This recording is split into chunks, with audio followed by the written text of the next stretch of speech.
तो दोस्तों, जैसा कि आप सभी जानते हो कि यूरोप और कुछ देशों को छोड़ दें तो पूरी दुनिया के अंदर खाद्य पदार्थों का संकट मचा हुआ है और पूरी दुनिया खाद्य पदार्थों के लिए त्राही त्राही कर रही है। पर यहाँ पर पश्चिमी देशों के साथ पूरा यूरोप और अमेरिका भारत की आलोचना करने में लगे हुए हैं और इनका आरोप है कि भारत ही पूरी दुनिया के अंदर खाद्य समस्या को लेकर आया है, जबकि ऐसा बिल्कुल नहीं है। हम चीन के बाद दुनिया का सबसे ज्यादा अनाज को उगाते तो हैं, परंतु हमारी खुद की जनसंख्या इतनी है कि ज्यादातर जो अनाज है हमारा, वो हमारी जनसंख्या के लिए ही पर्याप्त हो पाता है। इसलिए हम अनाज के दुनिया के टॉप एक्सपोर्टर के अंदर नहीं आते। वहीं गेहूं की बात करें तो हम टॉप 10 देशों के अंदर भी नहीं आते। पर हाँ, जैसे और सारे क्षेत्र हुए, जैसे दलहनी क्षेत्र हुआ या फिर हुआ चावल का क्षेत्र, इसके अंतर्गत जो पूरा मार्केट है वो भारत के अधीन है और यहाँ पर भारत दिल खोलकर पूरी दुनिया को खाना खिला रहा है। परंतु दुनिया के कई सारे देशों को भारत की अच्छाइयां ना देखकर केवल भारत की बुराइयां ही दिख रही हैं और इन सभी देशों का केवल एक ही मकसद है कि चाहे भारत की जनता भूखी क्यों न रह जाए, परंतु भारत दानी बनकर अपने खाद्यान्न और दलहनी फसलों को दुनिया भर के अंदर बांटता फिरे।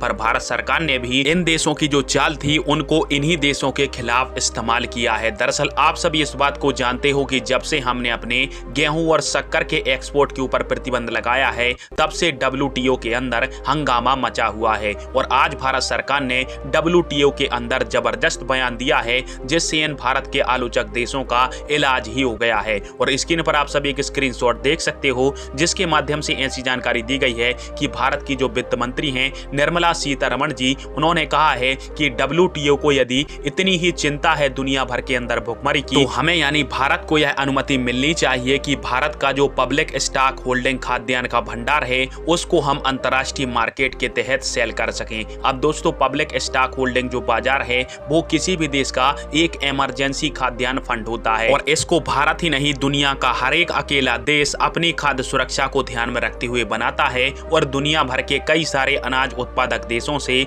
बिलियंस ऑफ डॉलर का अनाज इकट्ठा करके अपने यहाँ पर रख लेता है और जब आवश्यकता पड़ती है या फिर देश पर किसी भी प्रकार का संकट आता है तो इस अनाज का हम उपयोग कर लेते हैं। परंतु WTO के नियम के अनुसार आप इस प्रकार से दूसरे देशों से अनाज को खरीद कर अपने यहाँ पर स्टोर करके उसको किसी अन्य देश को नहीं बेच सकते हो। यह अंतर्राष्ट्रीय बाजार के जो नियम हैं उनके खिलाफ माना जाता है। पर दोस्तों, भारत सरकार ने साफ कह दिया है कि हमारा जो खाद्यान्नों का भंडार है जिसको हमने खुद उगाया है उसको हम भारत की जनता के लिए उपयोग करेंगे और जो हमारे पास पब्लिक स्टॉक का भंडार पड़ा हुआ है उसको हम दुनिया को बांटने को तैयार हैं। और इस प्रकार से भारत सरकार के द्वारा यूरोप और जो पश्चिमी देश हमारे ऊपर दबाव डाल रहे थे, उस दबाव को उन्हीं के खिलाफ यूज कर दिया है। और यदि WTO हमें इस प्रकार के खाद्यान्न को दुनिया भर के अंदर बेचने का जो अनुमति है वो दे देता है तो भारत को अरबों डॉलर का मुनाफा होगा, साथ में जो खाद्य संकट है वो भी दूर हो जाएगा। खैर, आप सभी के इस टॉपिक पर क्या राय है और भारत सरकार ने जो किया वो क्या सही है, कमेंट बॉक्स में फिर आवाज दीजिएगा। वीडियो देखने के लिए धन्यवाद।